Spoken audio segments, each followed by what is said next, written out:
Manchester United fans want answers. Manchester United fans are angry. Mathys Tel, breaking news. He's on his way to England. He's on the plane. He's landed in London. He's going to Spurs. What happened? How did that do a complete 180 and Spurs end up with Mathys Tel? We're going to go through the details, where this news broke from, what this means for United's window, and where we go next. I want your live reaction to this. This is a quickfire update show. It's deadline day. I said I might be back before the scheduled 6:30 show. We're here. We're talking right now. I want your thoughts. This is about it's about your view on everything that's going on with Manchester United right now. I've said enough today. I'm going to give you the news and the floor is yours. So talk to me, everybody. Get into the live chat. If you want to be part of the show and get into the live chat, make sure you are subscribed so you can get into the chat and get your comments across to me. And let's get into what has actually happened. No time for messing around right now, just so everybody's up to date. I'm sure you've seen the news. I'm sure it's spread like wildfire. If you're on social media, you cannot miss it. But just when we're thinking, I said earlier on in the midday show, 12 o'clock, Jamie Jackson came out with the comments, with the tweet, in fact, saying that it is highly unlikely, in capital letters, that Mathys Tel will sign for Manchester United, or a deal can be revitalised between United and Bayern Munich. Whoa, did he get that right? Little did we know, soon after that, a picture of Mathys Tel on a private jet. And it's like, what's going on here? And then all of a sudden, Sky Sports News, I'm seeing Michael Bridge, who's been on the show, Tottenham fan, stood at Spurs training ground, talking about Mathys Tel actually on his way in to London, and he's signing for Tottenham Hotspurs. I'm like, Sky haven't got that right, have I? And then bang, right at the bottom of your screen, as you can see right there, Fabrizio Romano, Mathys Tel to Tottenham Hotspur on loan. Here we go. Didn't want to hear them words coming out of his mouth for somebody else for a target of Manchester United. I'm going to tell you that right now. Straight loan, no buy option clause. Agreement reached between clubs and Bayern Munich have accepted the player's decision, and the player is on his way with agent Gadi Camara. I'm like, okay, so I go to X. I'm a bit confused what's going on. And a few people, to be fair to them, and if you are watching and you did come back to me with this one, credit to you, I didn't think about this. But as Daniel Levy pulled something out of the bag with Bayern Munich still owing some money on Harry Kane that we don't know about yet. And that's the only angle I can think as to why they have got a deal for Mathys Tel with Harry Kane, with no option to buy. Maybe Harry Kane has been thrown in on this. Obviously, Bayern Munich are still making payments to Spurs, obviously only 2 years into that deal. I'm guessing with the price that they paid that they still owe some money. And maybe that has been waived and the deal for Mathys Tel is done. No buy option. I don't know. It's a kind of a waste if it's only a loan. But if Spurs actually wanted to get Mathys Tel, they had the money on the table. It's a really weird situation which way you look at it. So I get where people are saying that Harry Kane could have come into the equation here and Daniel Levy could have negotiated that or lowered the fees, but they've lowered the fees for basically taking a player for 6 months. Now Spurs, honestly, like right now, I don't think Mathys Tel is going to be enough for Spurs to actually get anything this season. I think they will lose to Villa. I think they will lose to Liverpool. I don't think they can win the Europa League, and he's got no chance of making the top 4. So realistically, you've got a player in there. You've lost money for Harry Kane because you may have subsidised it a bit to get Tel over the line. Is he that desperate to get a player in who is unproven? I'm not going to say that Tel is now this bad player all of a sudden because he's going to Spurs. Don't get me wrong on that. I like Tel. I think he's a player that United have been looking at, which is why I was always on board with it. And he could be a future star at Manchester United, or could have been. Now we know he's definitely not going to be. Or maybe he would. Maybe United can revisit this deal, having seen him play for Tottenham this season, and do well, because it's a straightforward loan with no buy option. So he's going back to Bayern Munich. I reckon they've taken some form of payment off the Harry Kane transfer and said, look, we'll give you this up front, take that off, maybe 1 year's payment, and we take Tel 6 months. You can take him back in the summer. That way you've got some money out of it. He's going to get game time. He's still your player. He goes back to Bayern Munich. In the end, you could say it's a good deal for Daniel Levy. It's good business for Bayern Munich because they're not losing a player and they've got a little bit of money. We will confirm all of the details in this deal right now. later on, probably in the evening show when it all comes out. But he's now landed in London. He's on his way to Spurs to have his medicals and sign a 6-month loan deal. And United fans are going absolutely apeshit right now, trying to figure out why we have lost out on another target. There are differing reports as well coming about that Manchester United, like you can see going across the bottom of your screen there, are now done. The window is shut. Now, some other people are saying that isn't the case. And when you listen to Disco Dave of the Mirror, the Daily Mirror, he says that after failing to sign Mathys Tel or Christopher Nkunku, Manchester United are now pushing other options before the transfer deadline. I did say on the midday show earlier on that United now are going to have to surprise everybody. And this is going to have to be one hell of a curveball coming in right now, because we know of nobody else that could come into Manchester United. Nobody else right now that we've been talking to anyway. Obviously, you've got Mbumo. That's never going to happen because money needs to exchange hands, and we know that United haven't got any money. Maybe United should do what City have done and go and spend over 200 and odd million euros and give an £100 million contract to a player in the January transfer window in the midst of 115 charges. Maybe we should break the rules. Maybe we should just go and just say F you to the Premier League and do that. There is good news on the City side of things, though, and it does involve United. I'll tell you that in a minute, actually. I won't forget, so we'll give you some good news on this transfer show right now. But whichever way you want to look at Manchester United's situation right now, disappointing, yes. I've put a poll in the chat. I want to gauge your opinion, like I said at the top of the show. Rate Manchester United's transfer window out of 10. Now, I was expecting this to go one way, and it kind of looks like it is doing. And that is, you've got 3 options. 0 to 3, 4 to 6, 7 to 10. I am in, so you know, there's 2% people in on 7 to 10, 79% of you. All right, I've got a question to ask you all before we get into your comments. And just hear me out on this, will you? If Manchester United had taken one of their chances yesterday or hit the target and we beat Crystal Palace, would this be a 0 out of 3 transfer window? Just be honest with me right now. Because we were all arguing about keeping Garnacho. People shooting me down because I was explaining why United might want to sell Garnacho. And now look where we are in terms of the financial situation. We can't loan people because clubs don't want to let players go for nothing. That's why Spurs have done some form of deal behind the scene for Mathys Tel with Bayern Munich. If United had won and made it 4 wins in a row, would we be saying that this is a 0 out of 3 transfer window? If you'd have told me at the start of the transfer window, and I don't want people to be influenced by idiots going on saying that Ineos are these absolute clowns running this football club. I've tried to describe the whole picture. I've said it as it is. I'm disappointed that we've got to this point and we haven't got another forward in. I really did think that Tel was the man, and that would have been my 7 out of 10, maybe 8 out of 10 window. You kept Garnacho, Rashford went, Tel came in. We're looking a bit better. This was before United lost yesterday and Ruben Amorim risked it a little bit with the Kobe Mainu experiment up front. Now that failed. Now you have to put everything into perspective. If you'd have said to me on January 1st, this window, Adam, Marcus Rashford will leave the football club. There'll be a buy option. 75% of his wages, going up to 90% of his wages, would be covered by another club. Antony would have 84% of his wages covered and be at another club and gone and left. We're going to buy 2 defenders in, 2 prospect defenders. Yes, granted. We're going to secure another young defender as well. And we possibly got Mathys Tel. I'd have said that was an absolutely amazing window. This window has not been a disaster. Let's just make that right. Let's just get that clear. It's not been a disaster, this window. And I understand a lot of people are going to disagree with that for obvious reasons.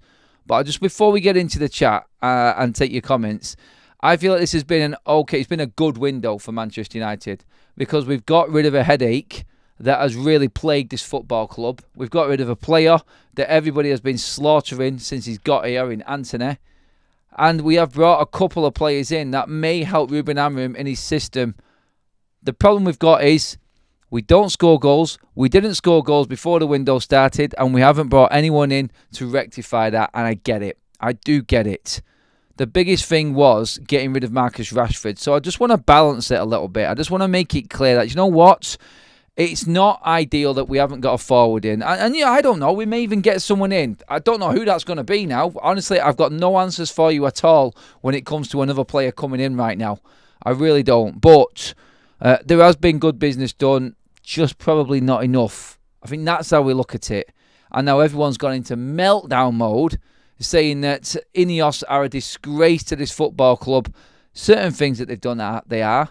I cannot judge Ineos on a transfer window with the amount of work that needs to be done. I said again, I will give them time, a few transfer windows in. If we're here in another year's time and we're in a similar position, then I will be all in on Ineos and getting them, in wanting them completely out of the club. I've said before they're never going to leave, and neither are the Glazers, not for a long time. So I've accepted that. The problem is, right now, Ruben Amorim has got a free hit. No matter what happens. That's where we're at. Ineos cannot touch Ruben Amorim. I tell you what would send me over the edge with Ineos, if they even thought, or even there was a conversation about removing Ruben Amorim from his job after what's happened this season. If there was even a conversation about it, I would give up on Ineos instantly. That's where I'm at with it. I'm not saying that this window has been a disaster. I'm saying it's been disappointing. But let's be honest, Mathys Tel wasn't going to fix our problem up front. He was going to give us another option, and we still wouldn't have a number 9, would we? So everybody losing their shit that Mathys Tel has gone to Spurs, and everyone calling Ineos an absolute disgrace. Like, have a little think about it. Just have a little think about it first before you go in absolute meltdown mode. Like, the window's not done. I don't know, we may see something there, but let's be honest, Mathys Tel wasn't going to fix everything at Manchester United, was he? And you know what? If in a month's time, Manchester United bring in a couple of academy players and they smash it, what are we going to say then? We didn't do what we've always done. We didn't go and just panic buy in the January transfer window. We trusted in our youth, and that come through and helped us out and saved us in the season. That's what we'll be talking about in a couple of months' time. It does seem like I'm trying to big up and spin a full positive on this. I'm with you. I understand the frustrations. I really do. I just don't think it warrants fans going completely mental and overboard. The season is where it is because of what happened in the summer. We all knew that the mistake was made. They brought in the right man, and now we have to back the right man. And the players have let us down. It's the players that are in this team right now that we should be venting our frustrations at. They are professional footballers on God knows how much money, and they should be held accountable for where Manchester United are in this league. They're supposed to be United players.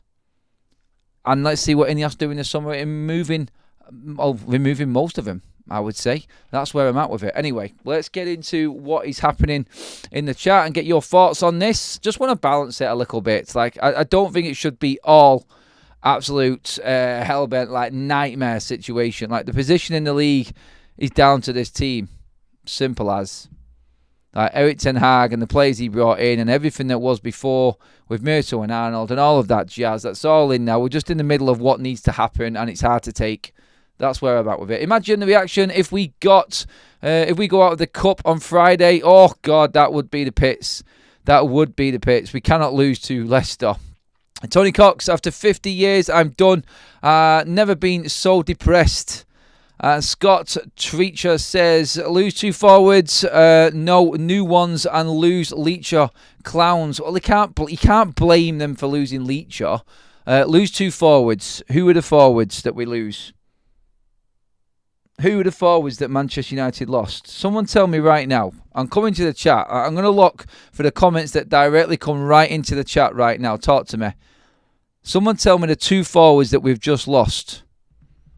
Come on, I'm waiting. There's a little bit of a lag, so I'm going to come up. I'm waiting for someone to tell me in the chat right now. I'm waiting for the next one to come up that says it. Rashford and Anthony, says Sajin. Are you fucking serious? Rashford was never going to play, and we were all happy about that. Anthony isn't even in the mix to come in. Are you saying we have lost Anthony and Rashford, and they're the players we've lost and we haven't replaced? I could understand the outrage if Garnacho left, but honestly, Anthony and Rashford, they haven't featured for him. They haven't featured at all. I mean, seriously, come on, everybody. Like, I get what you're trying to say. His body's gone. But they've both gone on loan and we haven't got any money. We needed them out of the football club. The only thing I'm disappointed in is that we've not been able to get a loan deal in. That's all I'm disappointed about. I'm not going to use Anthony and Rashford as the excuse to go in on the ownership of Manchester United because we haven't replaced them two. Like, honestly, right now, I'd rather a couple of academy players came in and played in place of them two. Let's be honest, Anthony's not going to play number 9. Rashford can't play number 9. We all knew that. Let's not kid ourselves here. Rashford didn't work. He was a Man United playing with 10 men. Let's see how he does at Aston Villa. I've been listening to Sky before. Honestly, I had to go through an absolute nightmare session. I'll put Sky on to make sure I don't miss out on anything. Stupid am I. First of all, I get thrown Tim Sherwood and Paul Merson. I'm like, oh, good God. And then it breaks over to the next set of staff coming in and reporters coming in. And then I've got Jamie O'Hara. I'm like, fuck, God damn it. It's like, what? The crap that comes out. Paul Merson thinks we should just go out and get Jean-Philippe Mateta. He'll do for them. Just go and get them. Yeah, you're fucking, oh my days. Like, seriously. Anyway, into the chat we go. Let's go right in. I'm prepared to take some stick for it. I know, you know what I'm like. I'm just going to say it as it is. I'm prepared to take it. So it's all right. You can go in on me if you want. Rashford and Antony, both are useless. Yes, Rudresh, exactly. Everyone's saying Rashford and Antony. Marcus Rashford, oh my God, Jadon Sancho. Oh, people are throwing Sancho in now. No, don't do that. You cannot swear. Dan, I get it. He's a United player. He left in the summer. And we brought in Joshua Zirkzee. Was that not the replacement for Sancho? Like, people are bringing in everything right now. Everyone was raving when Sancho left. Brilliant deal for Manchester United. Getting guaranteed money. Most of his wages paid. He's off the books. He's gone. There's the poison gone. And now people are using him as an excuse to have a go. I get it, mate. Dan, honestly, I'm not having a go at you, mate. Thanks for the comment. I just cannot use Jadon Sancho, that's all. It was done in the summer. And Zirkzee came in. We were a little bit, underwhelmed, I would say, in the summer. But we backed Ten Hag. We dealt with it. Ineos backed the manager. So, I was told to back the manager. I was told I was wrong wanting the manager out. Ineos did what they did. And now people want to use it against Ineos in a different argument. He's still on the books. And the roster forwards, we lost Sancho. Mason Greenwood. Oh, Leo, no. Right. Okay. We're going down another road. We've now got Leo, my man, my top dude. I love him. But Mason Greenwood, Jadon Sancho, Marcus Rashford and Antony. Are we going there? Are we seriously going there? Mason Greenwood was never going to play for Manchester United. Neither was Jadon Sancho and Marcus Rashford. Greenwood, Sancho, Rashford, Antony were probably the 4 top players that everybody wanted out of this football club in the summer. I was doing shows every single day and everybody wanted them players out. No, surely. I get it, the bodies, and we need replacements. I get it. But maybe we should just be looking at this as going right, okay, what about the players that were brought in? What about them mistakes? That's where the anger needs to be. That's where the anger needs to be directed. At players that have just come in that you really can't afford to sell yet because they're still early in their contracts. Maybe we need to look and blame a Murto or an Arnold or a Ten Hag for bringing in Rasmus Højlund for 75 bleeding million. Maybe that is where we should be channeling our anger. Because we cannot move him on because he's nowhere near good enough, and we cannot get the right value for him right now. That's where United fans' anger should be aimed. Not at what Ineos are doing right now. Everybody wanted these players gone. Yes, I get it. We could have brought more players in. We should have brought more players in. I don't understand why we didn't spend more money on a striker, but this problem came about when we spent 75 million on Rasmus Højlund, 50 million on Mason Mount, and God knows why we spent 45 million on Andre Onana. It was a complete disaster of a transfer window. A disaster. Rasmus, to his credit, did well in his first season. He got 16 goals, but let's not forget, in that season, United finished 8th. And we should have known from there. And 8th, with all the problems on top, which was the off-field antics and nightmares of Greenwood, Rashford and Sancho, who have now all left the football club. That really is where United were needing to... we knew we needed a lot of work doing. And we're just starting off right now. That's the problem we've got. Rashford has scored more goals than our strikers. Who are our strikers? Xerxes and Rasmus Højlund. Rashford, for Erik Ten Hag. Let's not forget, go into the stats and look at where the goals have come. And count the Premier League goals for all of our forwards. And Marcus Rashford. Count all of them. They're the ones that you need to be adding up, because the league is the bread and butter. We can talk about all of the League Cup, and let's not forget the 7-0 Barnsley game as well, because that was there also, wasn't it? So we need to remember that one. I would have taken Ferguson on loan. I talked about Ferguson at the time. I thought he might have been worth a punt. He has now left and gone to West Ham. Good signing for West Ham. Very good signing. We are moaning as we haven't replaced Rashford and Anthony plus Sancho and replaced them with trash. Who we've replaced him with? We haven't replaced him with anyone. That's the argument in it, Andrew. Sancho, shit. Rashford, shit. Anthony, shit. Didn't we all want these players out the door? We did, didn't we? Why is everybody going in a different direction all of a sudden? I'm angry too. I wanted more in. I wanted more forwards in. I think we've needed a forward, even if we kept Rashford. Even if Anthony was still here, we still needed to buy a forward. I'm just not having the argument that them players have left and we haven't replaced them. Let's not kid ourselves. They weren't going to feature ever in the forward positions that we've got. Anthony only ever came on at bleeding wing back, for God's sake. I thought it might have been useful keeping Anthony more than Marcus Rashford. And I've said this, and you can go back at the show, I actually think Anthony's worth more and more valuable to United than actually Marcus Rashford is. I'd have kept Anthony as a wing-back option. I would. I'll tell you what, someone with that amount of work rate in him, who will bomb up and down that wing, I think he was worth more than Marcus Rashford. We should have kept him as an option at wing-back, honestly. But no. Sport United for 50 years. I've seen relegation, but I can honestly say I've never been more fed up with my club. It happens with the results. It really does. Results are everything. And the one thing that we all do need to remember in all of this, and Andy Bolton, I'll tell you that as now, mate, it is literally United need results. Otherwise, everything escalates. If United don't win, the world ends around this football club. Even if United's numbers off the pitch were doing great, everyone would be moaning about them not spending the money. Only because the results on the pitch are off. If United were winning, then we'd be alright. I mean, look what Liverpool done this window. What did they do in the last window? They're not doing any business, but no one gives a shit. Why? Because they're top of the league and the top of the Champions League. Because the team's doing well. The results on the pitch are where the problem is right now. Recruitment does have an effect on it. Yes, I agree. And the right players coming in. But are the players that we're all bitching and moaning about players that were brought in by Ineos and the new regime? No. You could argue Xerxes won, maybe. But come on.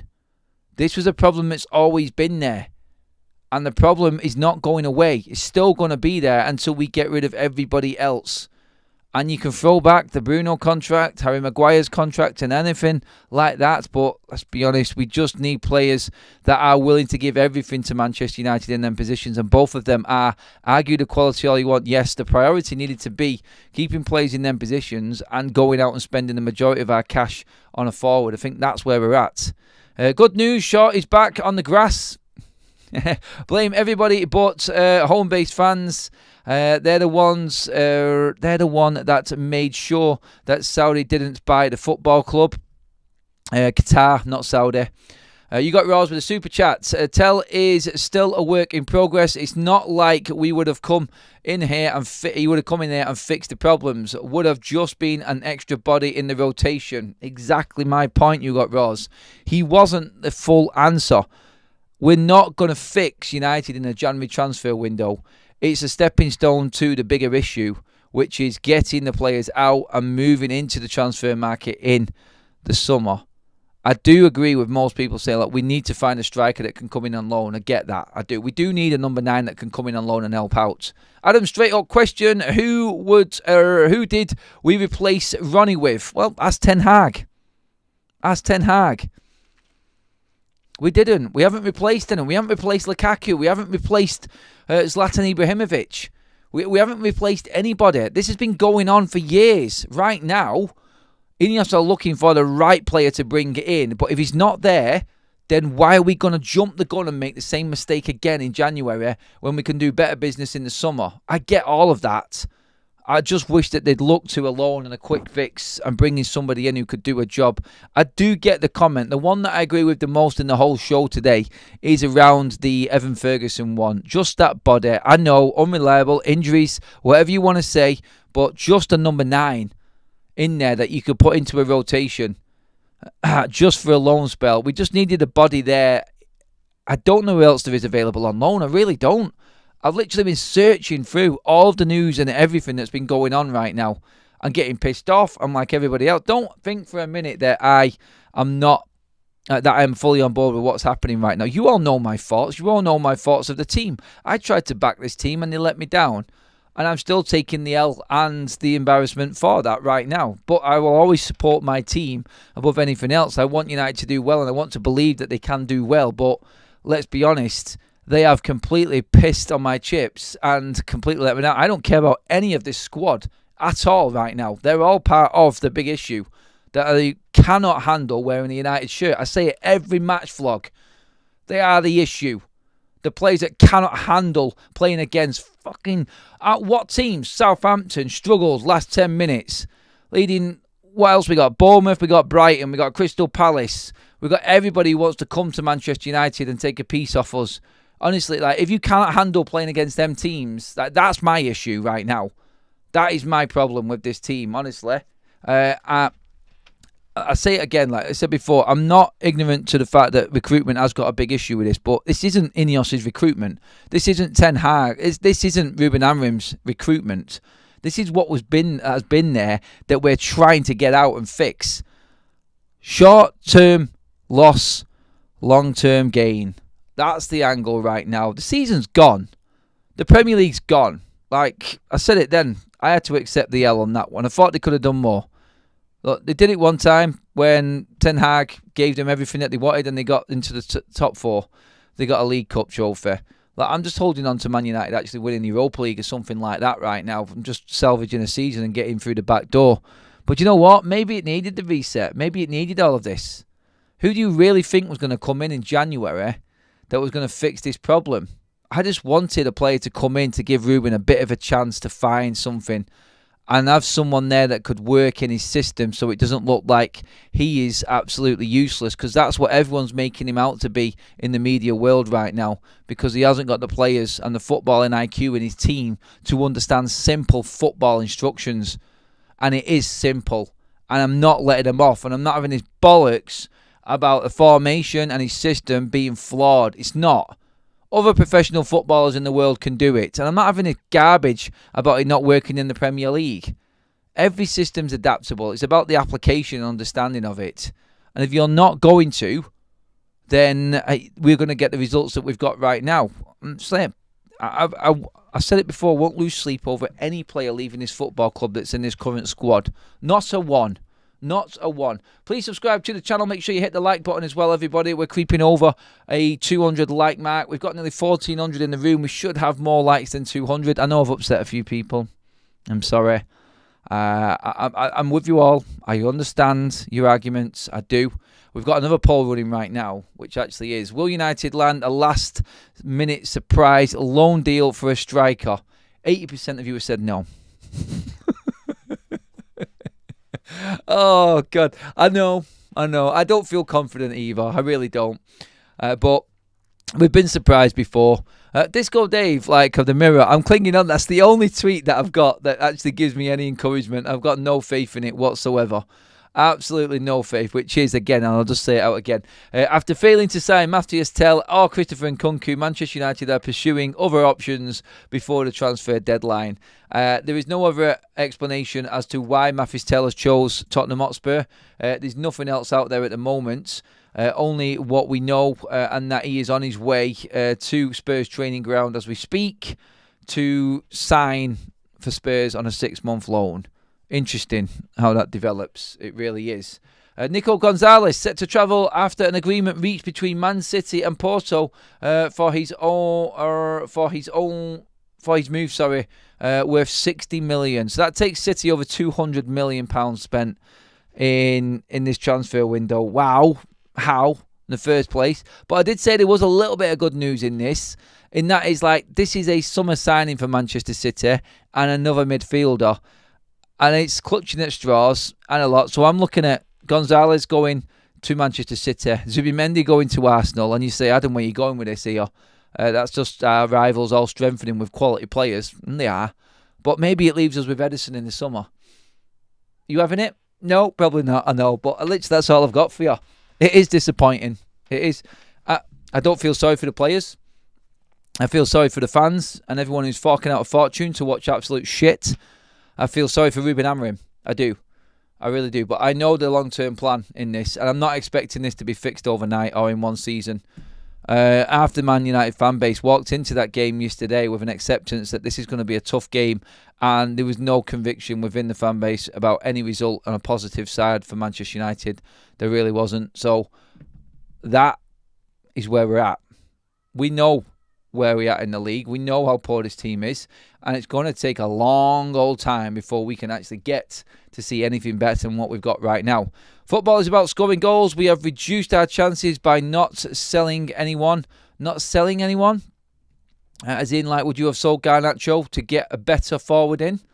Honestly, though, if we sold Garnacho and brought Tel in, the problem would still be there. There are no number 9s out there available, which is what we need. We didn't really need another Tel. It was just another option. He could have played in the middle. I said that. He's played across the front. He's a versatile player. Might have been used there. False 9, like Manu was yesterday in the treble 10. I don't know. I know for certain that he wouldn't definitely have got Man United back up into the top half of the table on his own or made a difference. He would have just given us another option. Maybe given us a bit of confidence. But I'm stuck between needing a player desperately and not wanting to waste our time on going in with a last-minute deal and just looking like complete fools again. Højlund can't hold the ball. His first touch is crap. He goes to ground too easily. Despite his height, he can't head to save his life. Yeah, I think that's pretty much summing up his season, BE. I can't really disagree with that. Brian says, why not Obi Martin? Well, he might come in. The amount of times the ball is in the box, it's just begging for a poacher. I realise he's young, but he can't do any worse. I said that about Joe Hugel and Ethan Wheatley. I was more annoyed about them two leaving than the first team players because they could have been on the bench doing a job for United right now, and that's what I cannot, for the life of me, understand decision-wise with this football club. I don't get it. Man City window is a 10 out of 10. United's window is a 3 out of 10, says Leo. False 9, not going to work with Manu and Bruno. No, not in the Ruben system. I agree with that one. Alvarez says, Adam, that system does not concern our midfield play. It's clear that wing-backs are his mechanics on his system. Not going to work in the Prem. Well, we are looking at buying wing-backs, though. We are trying to change it. It's not like he isn't trying to do something different, is it? It's there. We should have signed Santiago Gimenez. He was sold for just 29 million. He is a prolific goal scorer and only 23 years old. We didn't have the money. I think, again, we needed to get the system working and then bring in the forward to fit it. I still believe that there is something in the offing, big striker-wise, in the summer. Keep an eye on the free agent markets. Globally, we can still sign a worthwhile striker. Look at Manchester City and learn. Cheat then. I'm relaxed about Obi Martin not playing yet. Wilcox did a good job integrating Foden into the City starting 11, so let him work out when to blood Obi Martin with Amorim. He also did the same for Cole Palmer as well, don't forget that. So Wilcox does know what he is doing with him. Look, when he comes in, we know that he will be ready. That's all we need to know as a United fan base, and we'll support him when he does come in. Hi Adam, how Ineos doing? Ineos doing all right. Struggling in the transfer market with the restraints that they've been handed. Honestly, what else do you want me to say? Ticket prices, yes. Issues off the pitch, staffing, needs must. If the results were fine, no one would be moaning at all. I keep saying it. And it is, 18 months in, 2 transfer windows in. Still a lot of business has been done. And some big moves have been made. He has money. St. Michael saying he just can't spend it. He does have money, and it's up to him if he wants to break the rules and do it. Adam, you know, when Gary Neville tries so hard to be biased towards Manchester United, he goes too far the other way. That's what it sounds like when you're trying to be balanced on Ineos. You're too far the other way. No, I'm not, Louise. I'm nowhere near it. I understand everyone's argument for it, but what are they supposed to do? Is there a number 9 out there that we can afford right now? Somebody tell me. Somebody tell me that number 9, because Tel wasn't going to do it. They've got rid of Rashford. They've got rid of Antony. They've got great loan deals on them. Like, what else are they supposed to do? Seriously. I'm not backing Ineos. I'm balancing it out. I've already said what they've done wrong. I already said, like, people just have to watch the videos back. Right now, everyone's right up there, and they're angry that we haven't got a forward in and the team's doing shit. But I guarantee you this. If United won that game yesterday, no one would be losing their shit. Is it yesterday? Yeah. Wasn't it? Good God, man. Where are we at? Yeah, so if United won that game yesterday, no one would be losing the shit half as much as they are right now. Guarantee it. Guarantee it. I'm just honest. I see what I see and I say it. And I don't think there is anyone that Ineos could have bought. The low market is hard. I'll pull them on the Ferguson one, and I'll pull them on the odd striker here and there. I did think they had time to go out and get a forward. I was angry yesterday that it got this late to get Tel through the door. But like, we were all hoping that Tel was going to work. It was all hope. There was nothing in there, was there? There was nothing in there to tell us that Tel was going to turn the season around. And that's what everyone's talking about right now. Really, the bigger picture is what happens into next season when Ruben Amorim has had money spent on him. That's when we need to look at it. David Burgess says, fact, we are a much worse side now than we were when Ten Hag left. No doubt about it. Well, worst side, it's the same side. And Ruben isn't going to just play the way that Ten Hag was with his players. He said it in his first game. I'll back him on that again. He said it in his first game where he said, look, if we don't change it now, it'll just be the same in a year's time. So he's going to take the pain early doors. He says we're going to suffer. He knows. He's seen these players now. And the criticism are going to keep on coming. But no one was moaning about it after the Steaua Bucharest game, was there? I keep going back to it again and again and again. Glazers screwed us for 12 years and Ineos are going to screw us for the next 12 years, Adam. Oh, well, we might as well stop supporting them then. It's all doomed. It's done. What are we supposed to do? What are we supposed to do? Look, if for instance, if United go out and spend another 200 million in the summer, is anyone going to complain? Is anybody going to complain? Look, we couldn't afford to buy Nkunku. I'm not going to go and spend 70 million on Nkunku. Forget that. Not a chance. Like, Bayern didn't want to do business with us for Tel. There's not many other forwards out there. I don't know. Maybe we'll find someone in the last few hours of the transfer window. That'll be an interesting conversation then. I honestly believe we need to sort out the back line. We are fragile. We need solidity. Then we can be more confident moving forward. No, we need forwards, mate. We do. The back line, I think, is more comfortable if we're taking chances. I said this before. If the forwards are not scoring, the pressure's on the defence. And every defence makes mistakes. Can we get Tony Martial on loan? Yes. Well said, Block. Look, there'll be someone there. I don't think it'll be enough quality for Manchester United. I said it all along. Ineos are stupid for their stance on the academy players. Joe Hugel, Ethan Wheatley should not have been sent on loan. That's the biggest mistake of this transfer window. And that I am definitely going in on Ineos for. That, I think, is just complete stupidity. Why let them players go if you're not going to get anybody in? You just don't know. One of them gets on the end of a ball off a substitute appearance, just like, who was it? Yeah, there was a player actually that got on luckily when he shouldn't have got on, but he took his chance. Oh yeah, that was Marcus Rashford. Yeah, you never know. You never bleeding know. God damn it. Honestly, I cannot understand why they got rid of all of the academy players that were there. Like, Chido isn't old enough, people are saying. He's still young. I think he's still a bit raw as well. But Wheatley's ready to go. Joe Hugel's well-rounded now. He's been on loan for 2 years. He could have done a job. Not the job, but a job. You know what I mean by that. Desire says in the super chats, your priority is a striker. My priority is a goalkeeper. I want Diogo Costa. I'm more than done with this clown and Anna.